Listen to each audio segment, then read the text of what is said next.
Hey, everybody, this is Alan Petersen with Meet the Thriller Author. Today's guest on the podcast is Traci Hunter Abramson, former CIA officer, high school swimming coach, and award-winning author of more than 45 best-selling novels. Her newest thriller, Victim Number 8, will be released on October 7th. Traci, welcome to the podcast. Well, thanks for having me. Yeah. So thanks so much for coming on. And so you've had such a fantastic journey in going from the CIA to uh, teaching in high school to now writing all these novels. Can you tell us just a little bit about for people who aren't familiar with you and your background? Can you tell us a little bit about your journey from that to this? So I basically started out with, and I was recruited by the CIA out of college. And even though I always wanted to be a writer, it was one of those things where nobody does this for a real living. And so, of course, I graduated out of college with a degree in finance and international business, which is what brought me to the CIA's attention.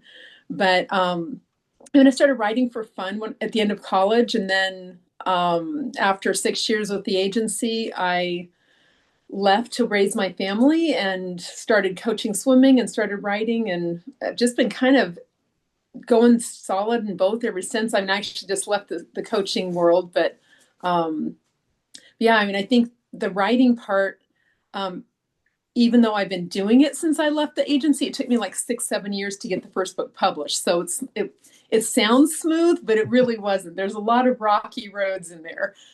Yeah, that's what I've noticed doing this podcast over the years. Even the overnight sensations really aren't overnight sensations. No, never. It was really interesting when I saw when I was doing research in your background was that you studied abroad in Venezuela, and Yeah. that really caught my attention because I lived in Venezuela for 9 years when I was a child. Oh, wow. Yeah, so there's an interesting connection there. Can you tell us a little bit about that and has even background that type of background helped you with your writing career? Oh my gosh, it's helped so much. I think living abroad always is helpful just because you understand culture so much better. But yeah, I went as a foreign exchange student during a summer between my junior and senior years of high school. And I lived in Caracas, and this was back when it was a safe place to be. Venezuela and Colombia kind of had a role reversal back then. Colombia was a place you would never want to go. And um, in fact, I was almost deported a couple of times, once to Brazil and once to Colombia because of my accent. They couldn't tell. They knew I wasn't native to Venezuela, but they couldn't tell that I wasn't a native speaker. And so they kind of got confused a little bit a couple of times. But then, yeah, we spent our weekends in Higuerote. Um, so, which is great beaches. And of course, everyone has a boat and you just go out on the water and you can see, 20 feet down and don't need a snorkel or anything. And anyway, it was an amazing experience, but it was just, like I said, learning the culture, Venezuela to me at the time was kind of like Kansas. It was like the middle of the Latino world, and so your accent was easy. Everyone can understand you. I still can't understand people from Argentina, but that's okay. No, nobody can. Exactly. That in Puerto Rico. Yeah. Yeah, that was so funny. Yeah, 'cause same thing whenever people find out that I live there, they like give me this look. I'm like, well, that was in the 70s. It's a little different nowadays. Yeah, yeah. I was there in the 80s, so Yeah, so it's funny. Small world. definitely. And so like you say, so you do draw back on those in your international background. I know you've traveled all over the world. What about like you're working for the CIA? Is that something since you always wanted to be a writer, when you were even there, when you were like, oh, I wonder if I could get some good writing ideas in the future from here. I don't think it was present in my mind at that time. I mean, you're just going from one crisis to another, quite honestly. It's working in the agency tends to be a lot of boring, but a lot of high stress at the same time. Um, but now that when I started really writing, I couldn't believe how many things kind of came forward.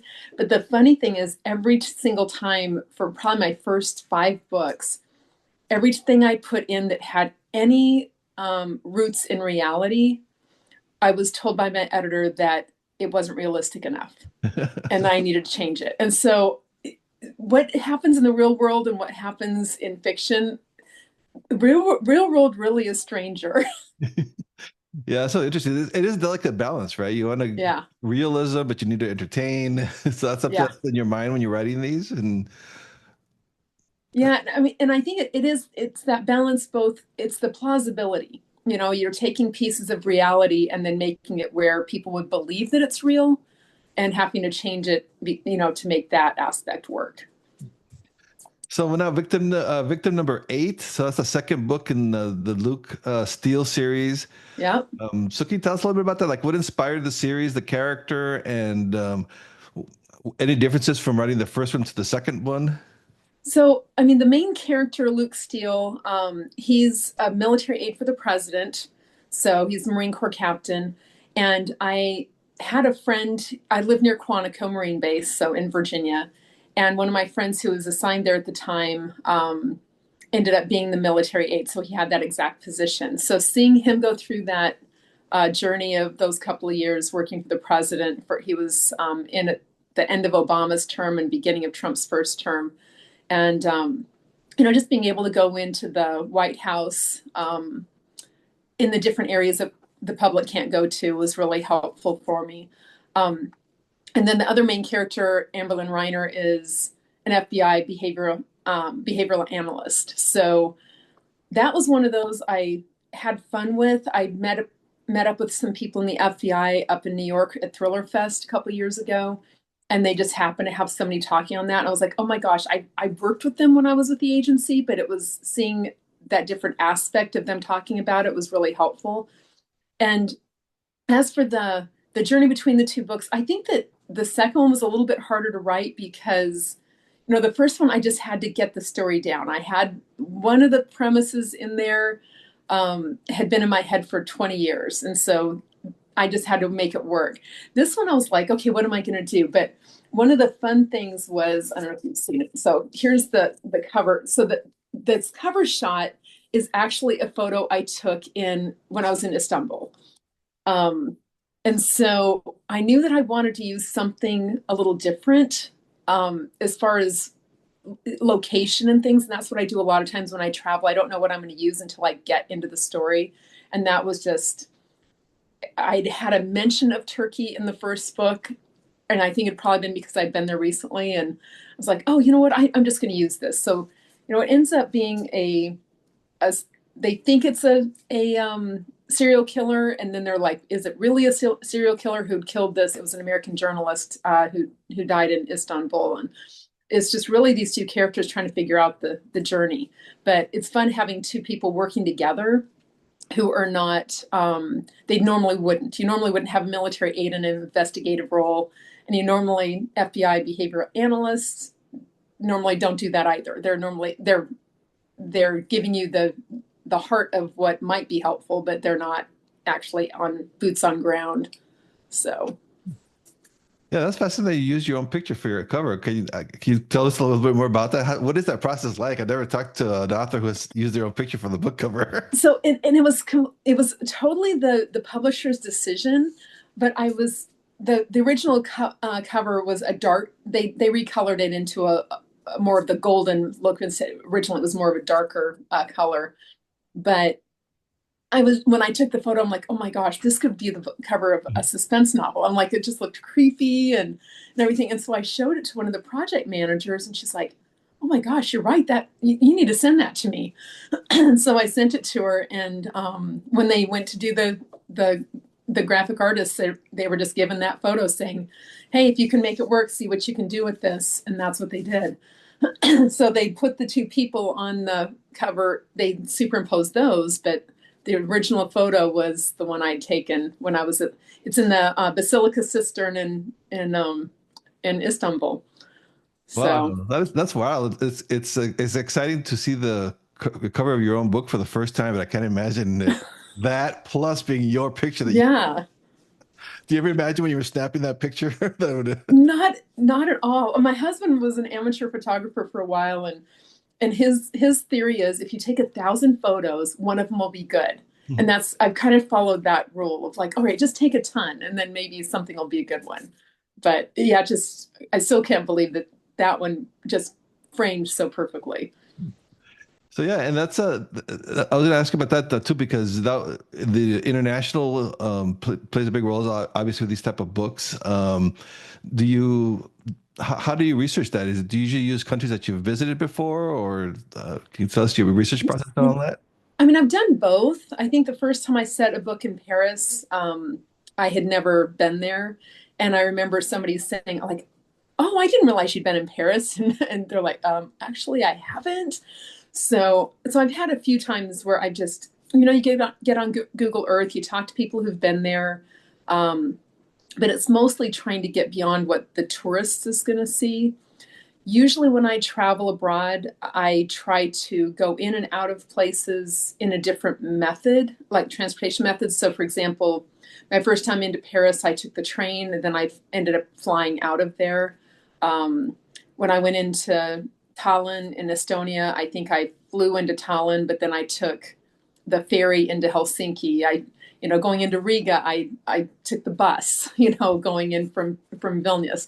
So it's like I do different things, but I try to travel the way more locals would, so that it's not uncommon for me to be the only American um, on whatever transportation I'm on.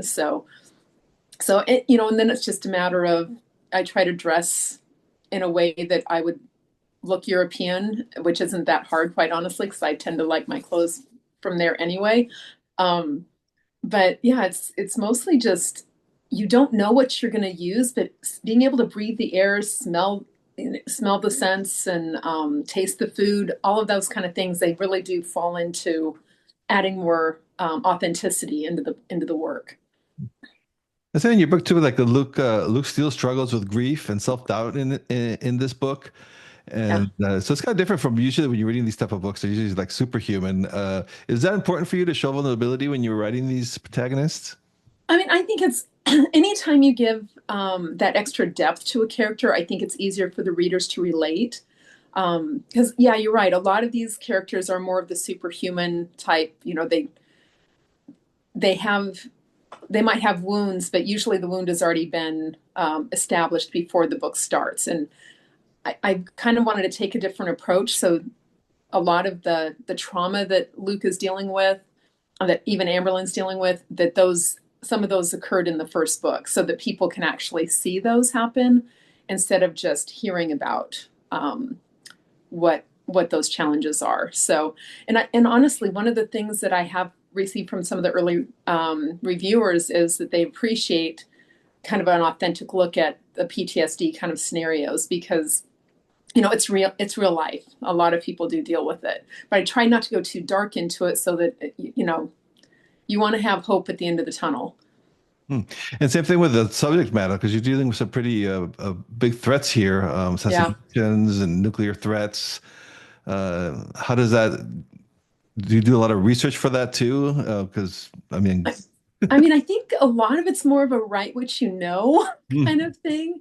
And so, and part of it, I have to have things that are a little bit not too realistic, just because the CIA does clear my books. So I have to make sure that nothing's too on point. But, it's mostly you start with the question, what if? What if something like, what scary thing could happen that I might want to throw into a book and torment my characters with. And that's kind of what happens.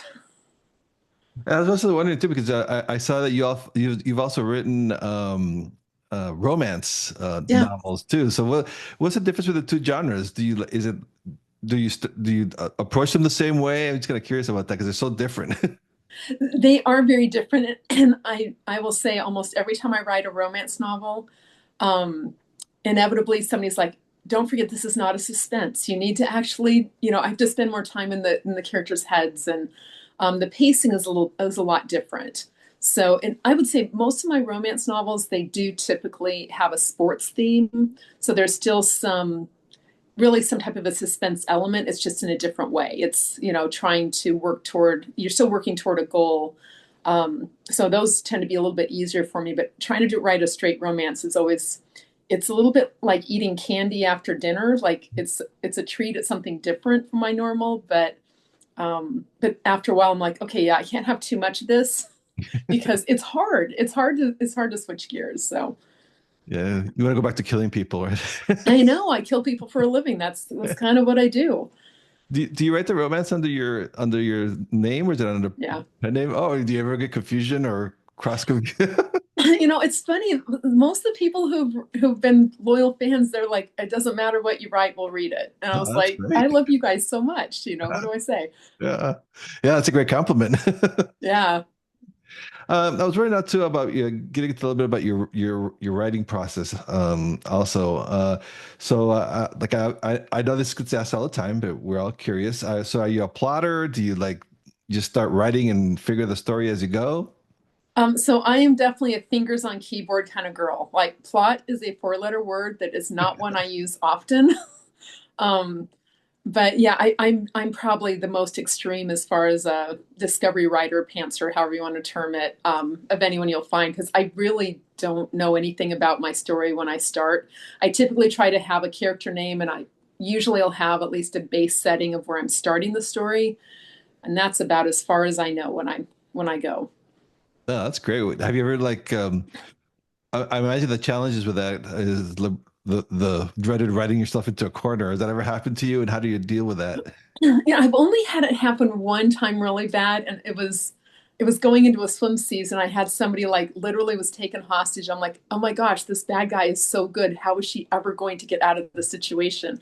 And that poor character sat there for 4 months all through the swim season. I could not figure out what was going to happen. I finally, after state, sat down and said, okay, that's it. She's got to get out of this situation. So I mean, it's just I don't normally write myself into corners. It's not terribly common. Sometimes I'll find I took a wrong turn, but it's usually not more than a few hundred words worth of it. Mhm. Um, but yeah, I'm fortunate. I think for writers, it's really important to just follow whatever process works best for you because for me, it's a natural. It's kind of like watching a movie, and as viewers, we're watching things happen, thinking, okay, these are the options of what could happen next. And so as a writer, I'm doing the same thing. I get to a point, I'm like, okay, I've got these three options. What should happen? And then if I can find a fourth one that everyone doesn't expect, fantastic. But sometimes I'll take one of the three and then throw another turn in, toward the end. But it's, yeah, I just never know what I'm going to do. But wrong turns are not too frequent, thankfully. Well, 45 books, so it's obviously that process is working for you very well. So, Yeah. I was also curious now for about your writing habits. Do you write every day? And if so, do you like set word counts when you to keep yourself on track? Yeah. So the ideal is typically I try to get about 2,000 words a day. Sometimes I'll drop it to 1,500. Sometimes I'm on deadline. It'll be a bit more than that. But really, when everything's going well, my favorite place to write is I typically write on my treadmill, like just Wow. walking on my treadmill. And then I also have like an exercise bike that has a desk on it. And so if I can do those two things, usually I can get, 1,000 to 1,500 words in a couple of hours. And then, of course, I'll probably fight for the next 5 hours to find the next 500 words or whatever. But yeah, so that's kind of, and I write, ideally, I typically try to do, Monday through Saturday. So if I'm having a really great week, Saturday turns into a half day. If it's been a really rough week, I'll go until midnight. So just depends on the week. And what do you use to write? Do you use Word or Scrivener or something else? So I originally draft in Scrivener. I have like one of those old AlphaSmart Neo word Oh processors. yeah. That's what I normally like to draft on. I'm so much more efficient because I can't like go check my email or things like that. I can't be looking at what else is on the page. I just am just writing. And then I dump that into Scrivener.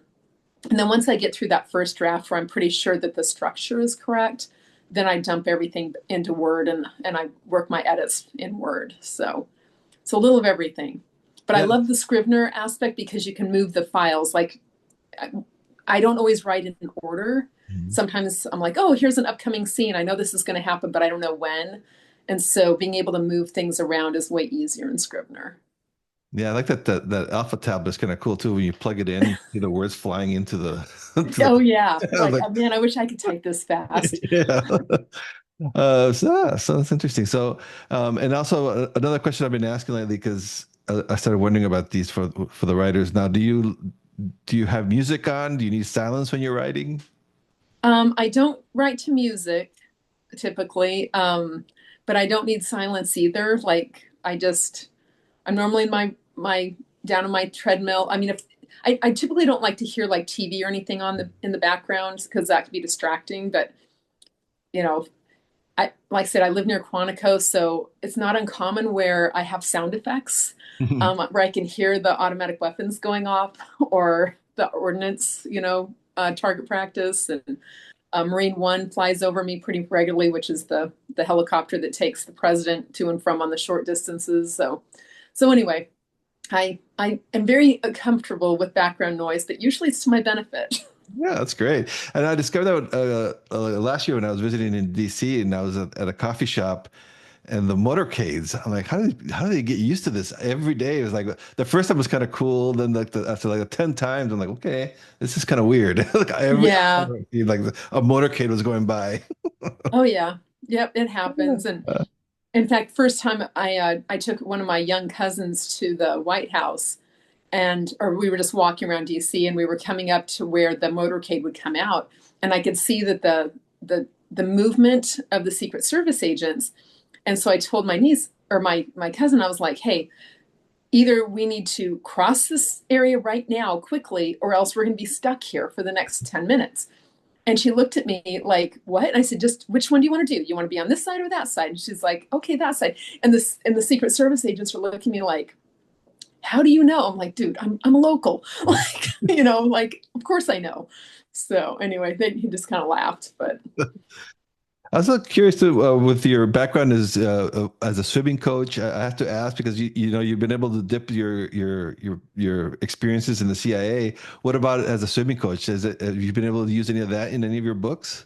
oh yeah, like I have a series that was Navy SEALs, so I did a lot with that. But special ops have been very frequently would visit my pool and look for, hey, do you have anybody that you could send our way? And I did send in having one young man who went for pre-buds, and I'm not sure. I know he ended up having to switch out for an early injury, but um, I was like, most of my guys, they're going to be officer bound if they're going military. These are like really, really bright young men and women, and a lot of times they're looking for the intelligence, but people who maybe are more interested in enlisting rather than doing the college route first.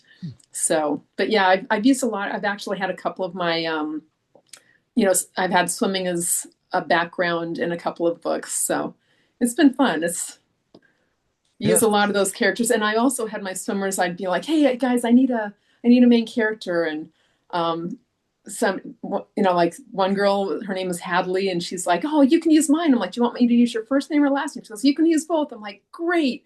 And so she was my character.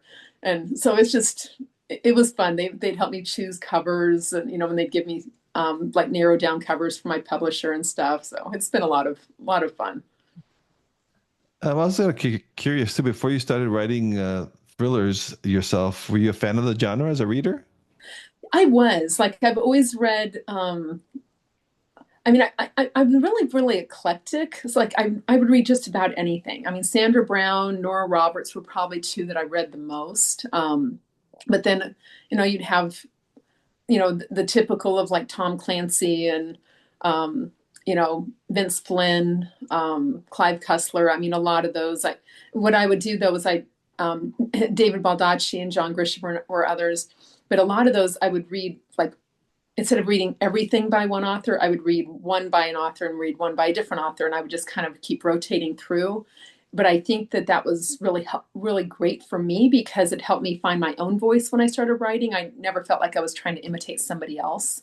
So, but yes, I definitely enjoyed the genre. And it's been fun seeing some of those names, pop into different conferences I go to and things like that.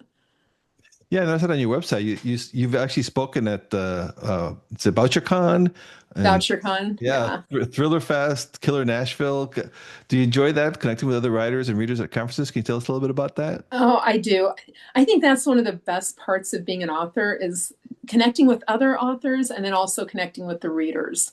But one thing I will say about the thriller community is I have found to be very, very supportive. I mean, people are just, I mean, it's fun that you have a lot of people who have similar backgrounds to where I'm coming from, that either have been in special ops or military service, the intelligence community, things like that. But also just, I mean, I remember at BoucherCon last year, Brad Thor had stopped me and was like, "Hey, are you Traci Abramson?" And I was like, "Yes." And he's introduced himself, and I was like, "Okay, this can I just tell you this is a surreal moment that you even know that I exist, much less who I am."